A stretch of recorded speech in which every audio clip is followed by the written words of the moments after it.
women have value, women have worth.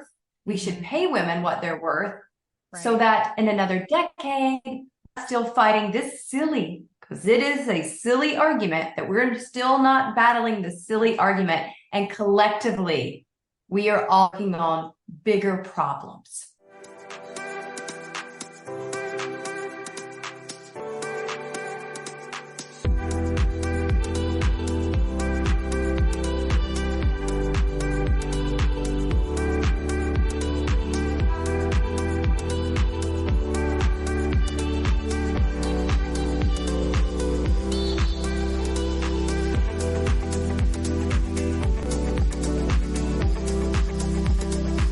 Mompreneurs, welcome back to another episode of the Good Enough Mompreneur podcast. Thank you so much for joining me on this episode where I interview CEO, author, and mom, Laura Casselman.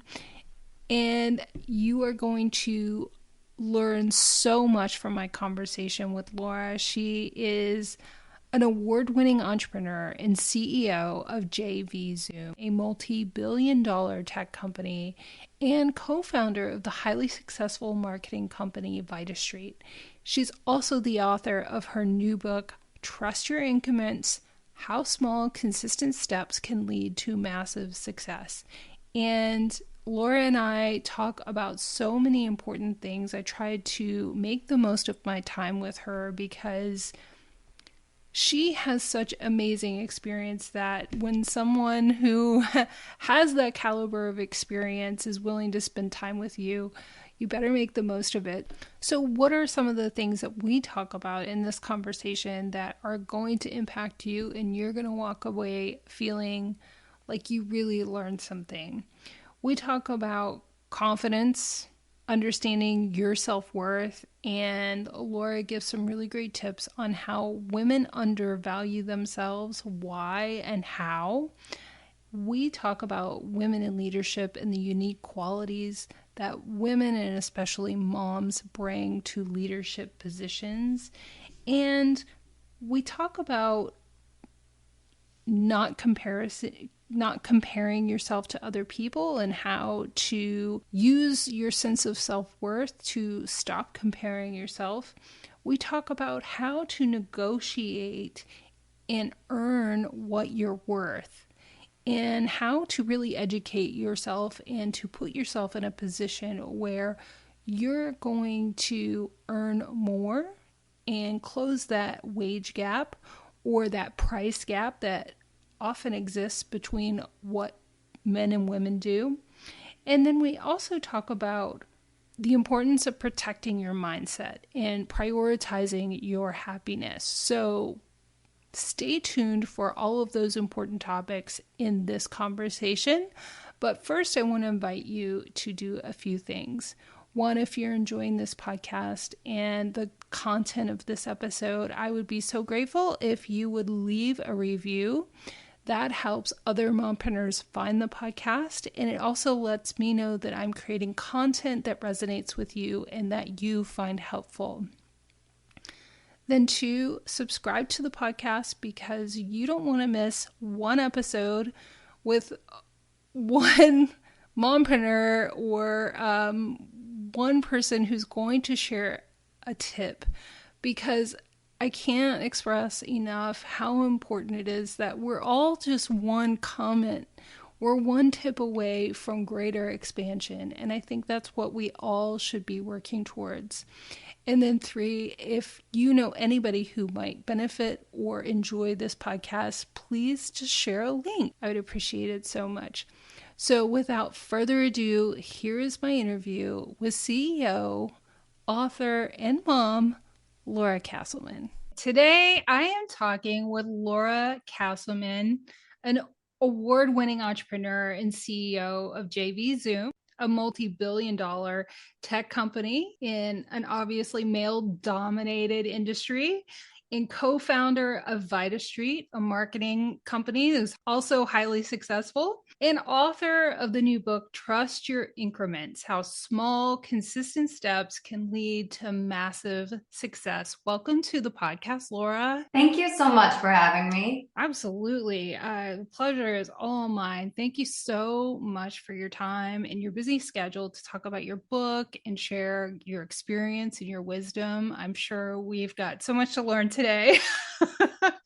So thank you. It's good to be here. Yeah, absolutely. So your book, it outlines 15 small and incremental steps that you can take to become a force for change in business, right? And I love those steps, but I really love to hear about the process that you took to identify those and the person that you had in mind when you wrote those steps. So for me, I was consulting a lot of companies. Let me just write down what seems to me basic knowledge, but I keep having to go back to these same things over again with well-established businesses. Companies that were making 10 million plus a year. I was saying what seemed very basic, and how did you not start with this? And how do you not know to look at this and stuff like that?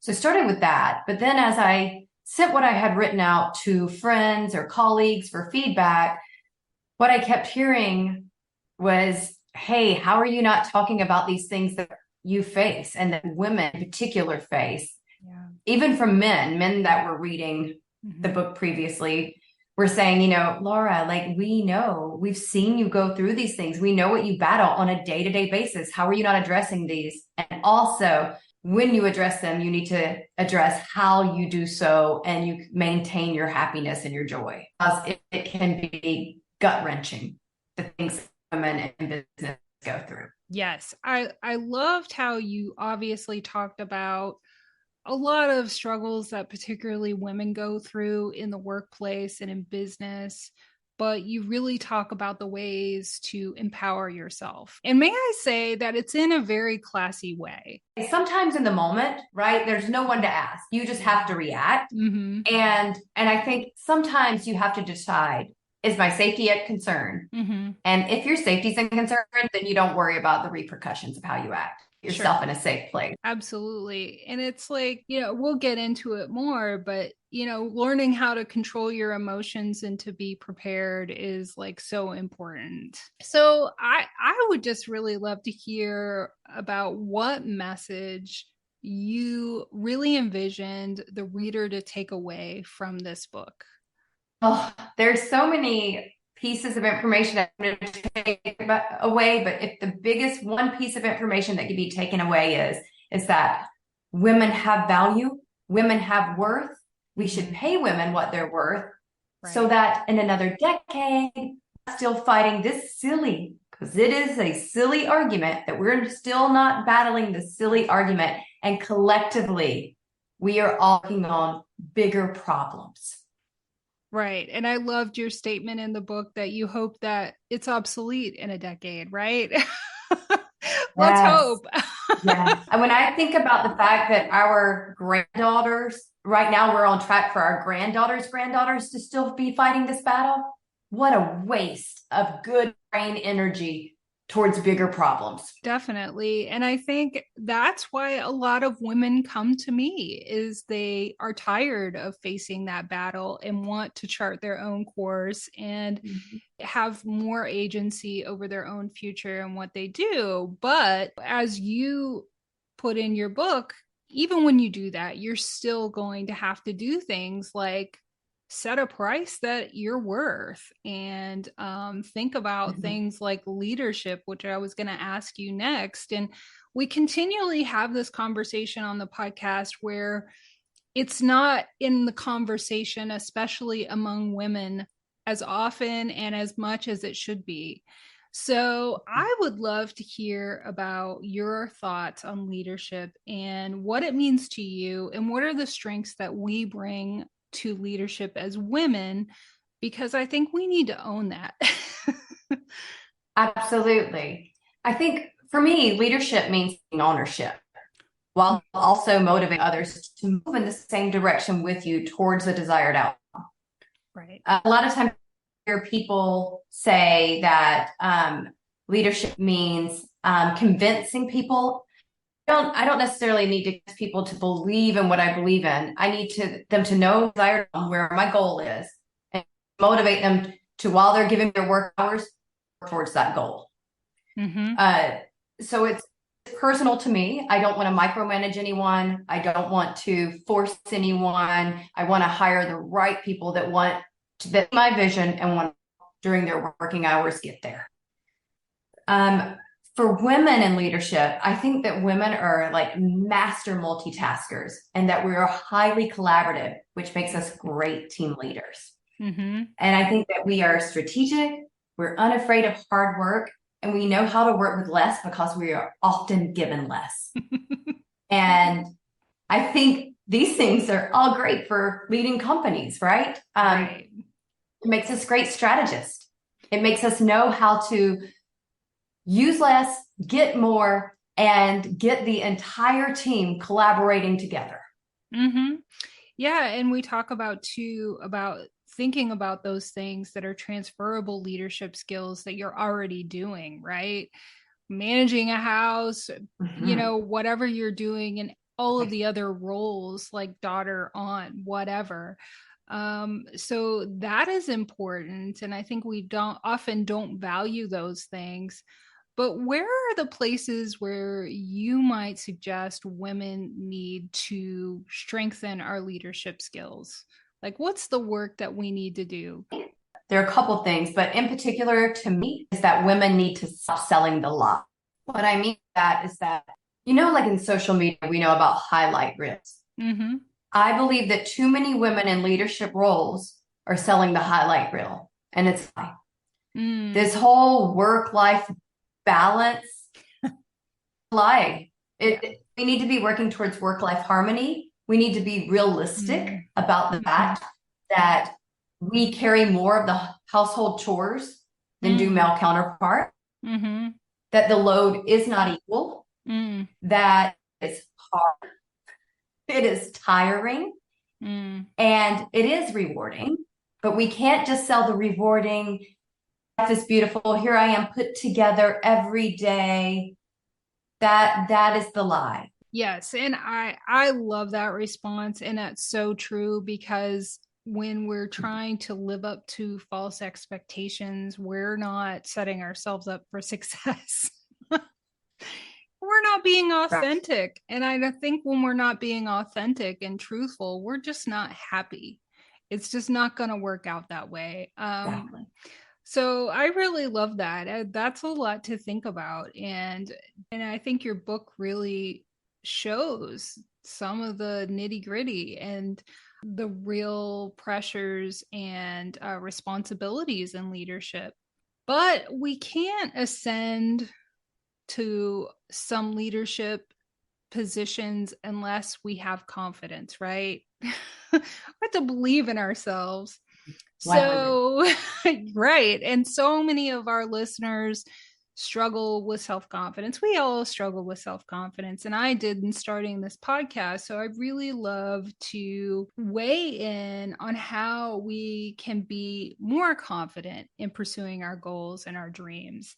And can you talk about some of the ways that you find confidence, and you I love when you talk about creating this confidence bubble, because that's a great technique. So how do you approach confidence? Well, I believe confidence is earned through action.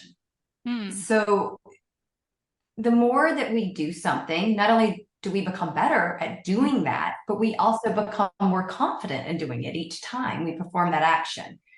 So I think it's highly important that if there's something that, you know, when people say, oh, I can't speak in person, I'm afraid to speak, you know, in front of other people, like I can send the presentation over, but I can't present it. Then you have to do it. And, you know, start small, do it standing in front of a mirror. Right. It's just you looking at you. Sometimes that is actually the hardest because we're our own worst critics usually. But then you have to do it over and over again. Do it in front of your child. Do it in front of a friend. Do it in front of strangers. Do it while you're doing grocery shopping. People might think you're crazy. Who cares? There's enough, wild things happening in the world that, trust me, like at the end of the day, you talked about by 5 people and then they'll forget you. Confidence is earned. It's not given. Mm-hmm. Then also you have to know your own worth. I talk about that a ton in the book, and we can talk about it on and on and on today. And probably will never and talk about people having enough self-confidence and knowing your own worth and value. But you have to know your own value. You have to know that you are here and unique, and that in itself is valuable. And then write down all the things you do all the time, every day, that people rely on or that changes someone else's life. Yes, absolutely. And you talk about it a little bit in the book about comparison. I think women especially fall in that trap, and it's so easy with social media. I mean, it's just like, and whatever you're doing, you then trigger an algorithm that sends you more people that are doing what you're doing. So it's like starts this vicious cycle, right? Yes, awful.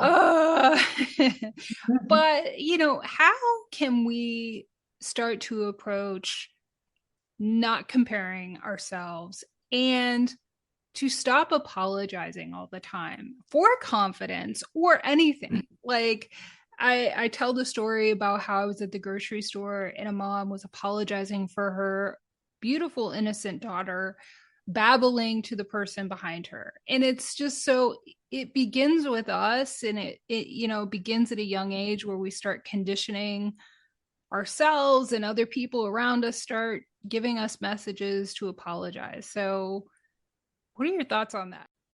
It's really hard when something's been conditioned for so long into a culture. And in particular, our women have been conditioned to apologize for things that are our fault.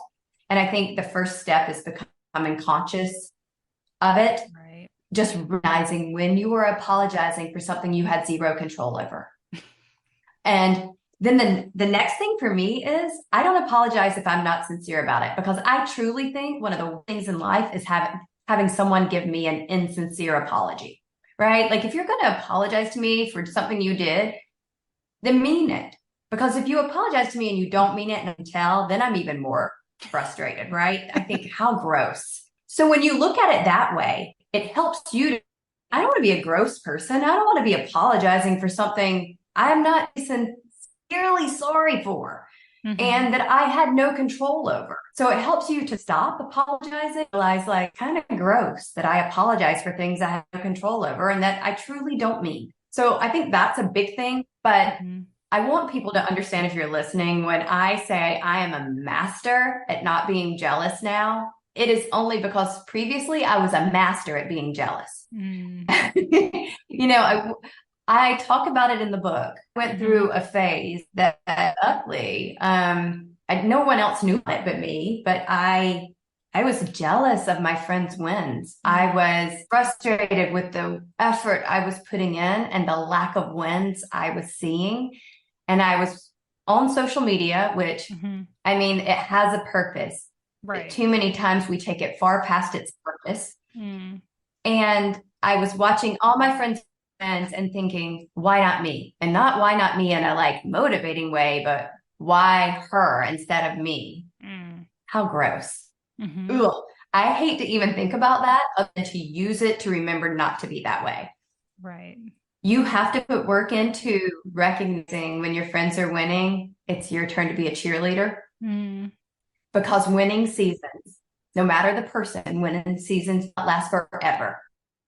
Everything goes in cycles, and our own personal winning seasons cannot last forever. And when we're in a time that feels like a losing season, the best way to get out of the funk is to cheer your friends on. And there are so many times now that I have so much energy just by watching my friends and think, damn, how lucky am I to know these people? That's an awesome way to look at it. And I love that you're just so vulnerable about that story, because I think many people would look at you and think, what would you have to be jealous of?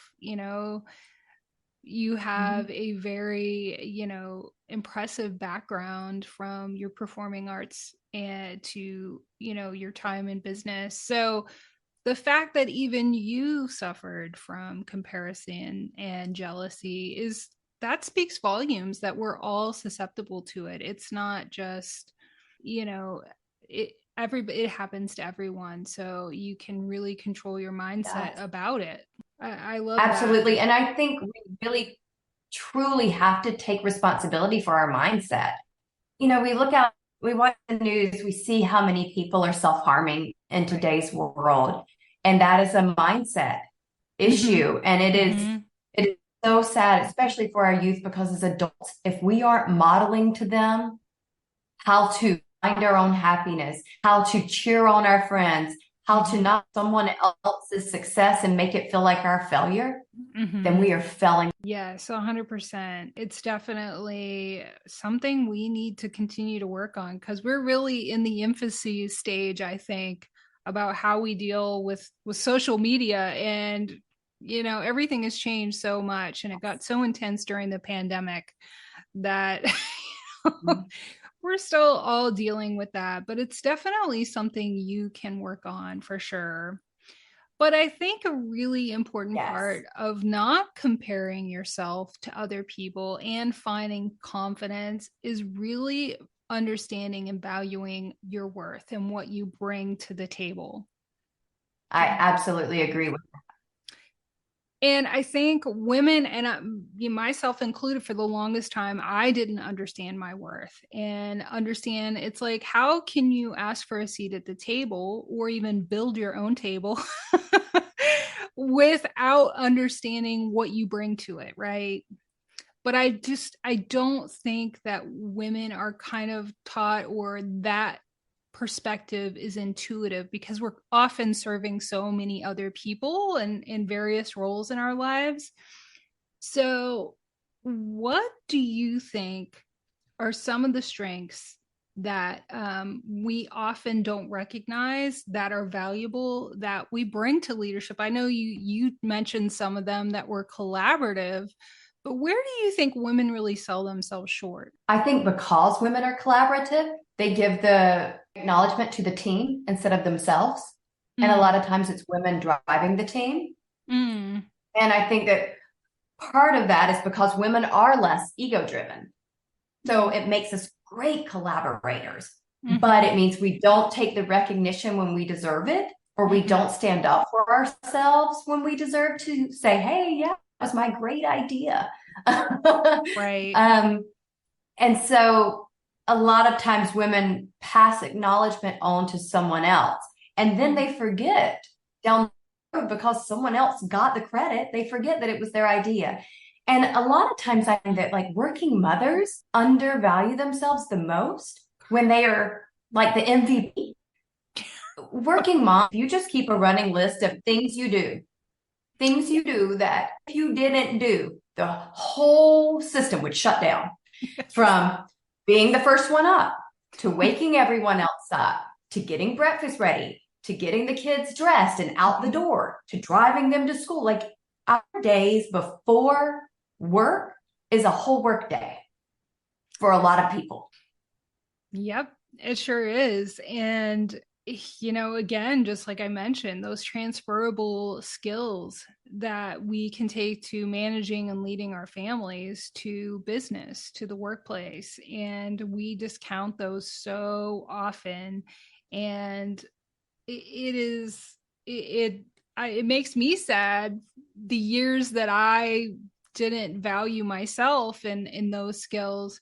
But how can we start to acknowledge those things that we're good at and our value and start to use that to close the earnings and the wage gap? So, like you said about transferable skills, if you don't know how to take what you do daily Mm-hmm. and transfer it into the work environment, then Mm-hmm. you either need to hire a coach, someone who does know how to do that, or a great copywriter and Mm-hmm. learn your script.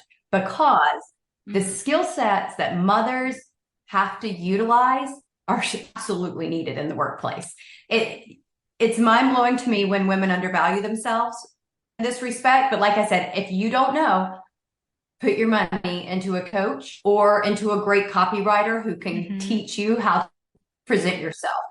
Because I have had so many women say to me, like, trying to go back into the workforce, I don't have any skills. I've only done this. I've only homeschooled 3 children while doing this and this and that. I'm like, yeah, okay. So you have so many skills that we absolutely need. So, after hiring someone to help you, whether that's coaching or copywriter, that the next thing you have to do is do your research as to what those skills are worth and come into an interview prepared. And understand, an interviewer may or may not see things the way you see them, and it's your job to paint the picture. So know what the job posting is and what they need, know where you fit, and present it that way. This is where I could help with this. This is where I know my skills could do this job. Or here's proof of when I've done this before. If they lowball offer you, first of all, most places post the range of pay. If they lowball offer you and it's lower than the range, bring back up what they posted. But if it is lower, if it's within the range, but you believe too low for your experience, you need to just bring back into play, I have experience in this and this and this, and this is why I feel I now deserve this amount of pay. I think too many times women have been conditioned to say, they just made the job offer, say thank you. And that is why we continually get paid less. I talk about it in the book too. I had a PhD, a mother of 5 PhD, who asked for less money or $3,000 more. Sorry, $3,000 a year more than her husband, who had a bachelor's degree. And I'm like, are you kidding me? And you know what? As an employer, I gave it to her because I thought, what a win for me. But I also made her agree to talk to me in 90 days. And then we talked about where she went wrong in her payment negotiations. Because I think that I have to serve the company, but I also have to serve women, and I have to coach them along the way. Yes. And we definitely need to understand that those offers and price is always negotiable. Know your worth, know what you're bringing to the table, and polish up on your negotiating skills, because men seem to be more inclined to do that and just leave the emotion out of it and ask for what they want. And we so often are not willing or are scared to do that. And educating yourself can go a long way in that regard. Absolutely. And if you are a woman if you feel like you're highly emotional in that scenario, I strongly recommend practicing the interview multiple times, and have a friend or your spouse or someone hit you with the worst case scienarios. So you can practice controlling your emotions and just hitting them back with facts. Because when you bring your emotions into play in payment negotiation, it will be used against you. Oh, yeah. And, I think that's negotiating anything. I mean, it's just, you have to be willing to walk away and give away that sense. And, that's how you have to approach it for sure. So, and that kind of leads into the power of no, which I wanted to ask you about. And you talk in the book, you're going to be willing to say no to that offer, right? And we often are just absolutely people please and don't set our boundaries, and aren't even sometimes really secure in our own values or understand what those are, which I really loved in your book, how you were consistently establishing, here's where I stand, here's where I don't waver, and here are my boundaries about my time and how I approach people and what I'm willing to talk about and not. And we often want to please everyone. And you and I are both from the South. I think it's pretty conditioned in us to be pleasing and to be the good girl and nice and not upset anybody. So how did you Hmm. get over that conditioning? What are your tips for, learning not to give an F, as you say, right? Yeah, exactly. Well, I think one is that when we try to please everyone, if you really truly look at it, it's impossible. You Right, cannot please everyone. You're signing up for a battle you're going to consistently lose. right. So unless you like always losing, maybe it's time to change the model. That being said, I personally work under the airplane oxygen mask rule. If I don't help myself, I will be no good to others. Yes. So that makes a lot of sense to me. And Mm-hmm. if I first serve myself and I know, hey, this is my goal, this is what I'm working towards. And if I accomplish this, I will be fulfilled and happier. Mm-hmm. And therefore, being a happier person, I will be more pleasant and better to the people in my life in return. Mm-hmm. That's a win-win situation. And Right. it makes it very easy to then say no to the things that don't support my goal. And if it doesn't support my goal and I say no to it, that doesn't make me a bad person. And it doesn't mean that I say this in the book, no is not a 4-letter word. And for Right. women, we oftentimes feel like it is. Mm-hmm. But no is also the end of a sentence. We can say no and not explain it away. We don't have to say why. Or if it really grates on you and you are so Southern or you're new to it, because when you're new to it, sometimes it's easier. You can put the fancy, polite spin on it and say, unfortunately, my schedule doesn't allow for that at this time. Right. Yeah, if there are ways of being more diplomatic about it if the situation calls for that. Some situations Yes, many don't call times it for doesn't. that. Mhm. Right. And I just love how you're not afraid of being considered difficult. It would be great if people didn't see you that way, but you know what? You just really can't be afraid of that, right? No, and the people that are going to consider you difficult, we're already going to find something not to like about you. Hmm. They already were hunting out something not to like about you. And That's a those aren't really the good people I'm trying to please. that's a really good point. Yes, and that is so true. I think if you lack boundaries and you're not willing to say no, it's always the quote unquote bad people who are looking to take advantage of that. It's not the people who respect you Mhm. and respect your life and your boundaries who are going to approach that way anyway. So that's 100% true. I've never heard it put like that. So that's great. But so a key element of, saying no really results in a lot of happiness and protecting your mindset, right? Which, Yes. we don't even give ourselves permission to be happy or to do things that we love or like, or right. It's just, we don't even consider that important, but you make it a priority in your life. And I think anybody successful does, right? So, Yes.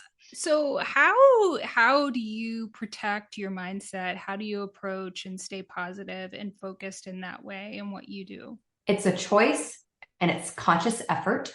Yeah. And I am a big believer that it is no one's job but my own to protect my happiness. Mm-hmm. And, a lot of times you hear about this or you see it or you even experienced it in juvenile relationships, right? When we were teenagers and dating and Mm-hmm. we thought like, this person brings me happiness and I will never be whole again if I'm not with this person. That is a juvenile mindset. Mm-hmm. Right. And we have to outgrow that as adults. And we have to Mm-hmm. realize that I am solely responsible for my own happiness. And Mm-hmm. if you don't know what brings you happiness and joy in life, then it should be your number one priority. Mm-hmm. I cannot stress it enough. I think it is one of the biggest problems that our society faces today Yeah. is that people, in particular in the United States, do not know what brings them happiness. They are searching for it externally. Mm. Unhappy people hurt other people. Happy people do not hurt other people. Right. And I think we have a alarming amount of unhappy people who don't know how to prioritize taking personal responsibility. for figuring out what makes them happy. And that takes time, and it takes dedication, and it takes the willingness to fail at finding something over and over again. And also knowing, like I always say, come prepared with the research. Well, come prepared with the research for your own happiness. We know that these devices don't bring happiness. We know that the time we're inside behind a screen, the more likely we are to be unhappy. Get out in the sunlight. Scientifically proven to help you become happier.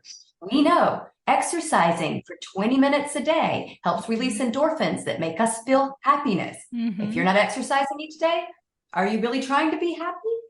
You know, we have to put in effort and do the research and utilize the research. And is it putting in 20 minutes of sweat and hard work a day worth it for a day of joy? And I want my child, like I say it in the book, but I say it all the time. If I teach my child nothing else, I will teach her how to find her own happiness. Oh, yes. Yeah, I definitely relate to that for sure, because I kind of bet heads with teachers sometimes when I make that a priority over a test score, like you mentioned. Yes. It is, if it becomes between a test score or an activity and their happiness, the happiness is going to come first for sure. And I really would love to see, and I think we all could benefit from more parents taking that stance instead of just reacting to others' expectations. For sure. I mean, it's like, so I think those are great tips for prioritizing your mindset and positivity, because we just are like asleep in that regard. I think we're just don't even realize the power that we have over it. I mean, you look at the numbers for people in the US who take vacations. I mean, the vacation days that we leave on the table, you don't even need to go anywhere. Just unplug and do nothing. Or, prioritizing what you would like to do in your downtime. It's so important. But I also love, there's an entire chapter dedicated to 15 tips on how to run your business. I was like, wow, I wish I got to the end. I was like, this is great.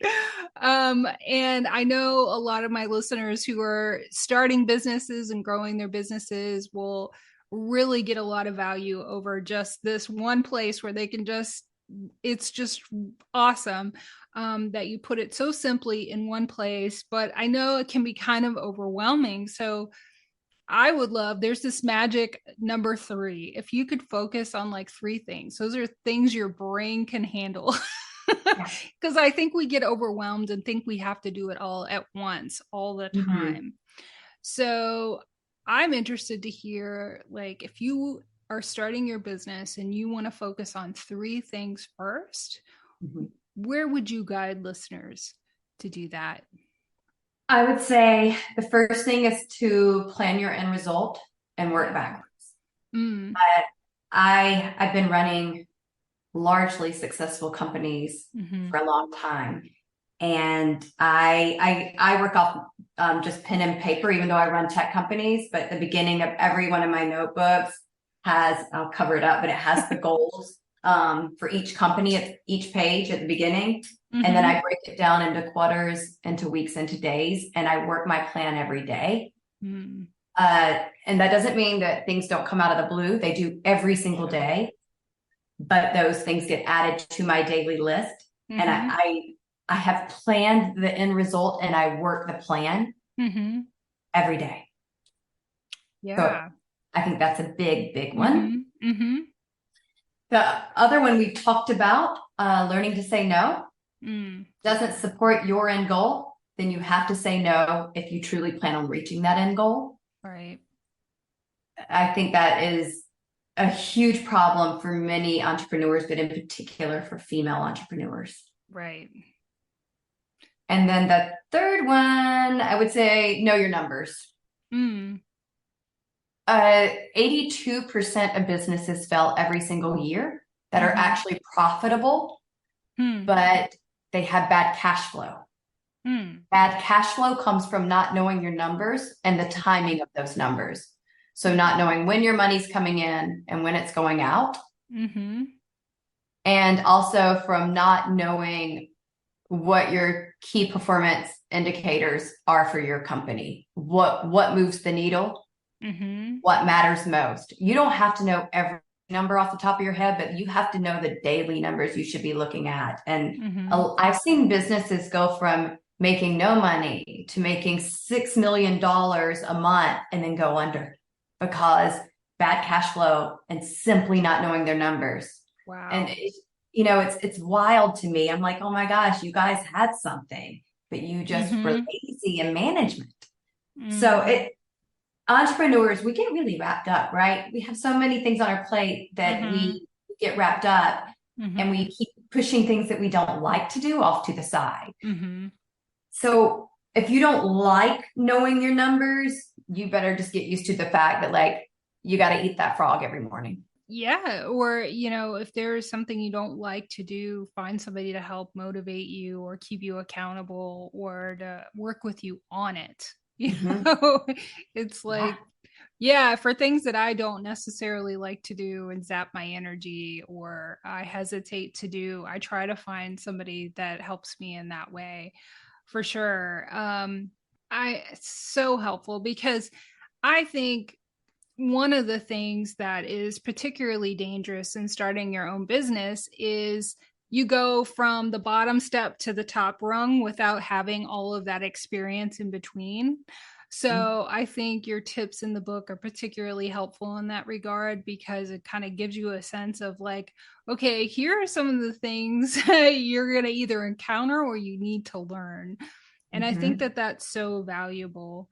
But so if there's one takeaway that anyone listening to this podcast takes away from our conversation, what would you want that to be? If you only had one takeaway, then I would say that your happiness is your own responsibility.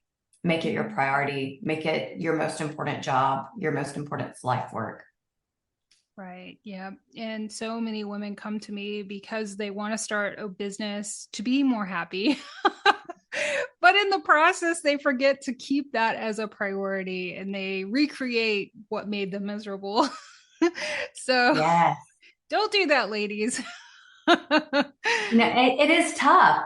We're It not saying is. it's not tough, Oh, but absolutely. Right. Takes a and lot of then effort. and people also think that when we have to say no to things, that we're saying no to things that we don't want. But a lot of times we're also saying no to things that we truly want or would like Hmm. to do, but they don't fit the end goal. Right. Or they conflict with something that is a bigger priority. Like I say no to things that I would love to do, Right. but I get limited time with my daughter. Hmm. And the times that I have with my daughter are blocked off. Hmm. And so, unless the entire company will burn down if I'm not there in this very moment because it is a one-off emergency, then Hmm. no, I can't do something during dinner, bath, Right. bedtime because those are Right. hers. Yeah.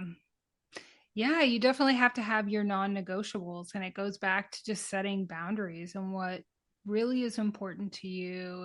And I think as anybody in business, you always have to have that in your back pocket for those difficult moments. So you know where your values are and your why. And so you can consistently steer the Mhm. ship.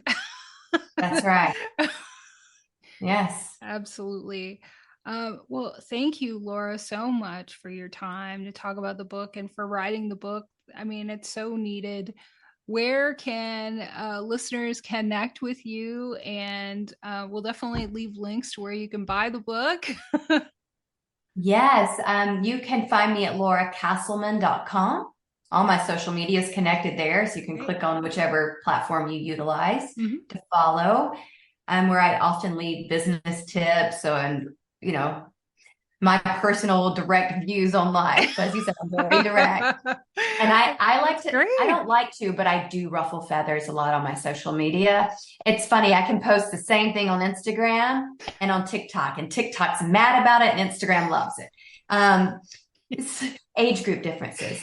Right. But the book is for sale anywhere you normally buy your books. Mm-hmm.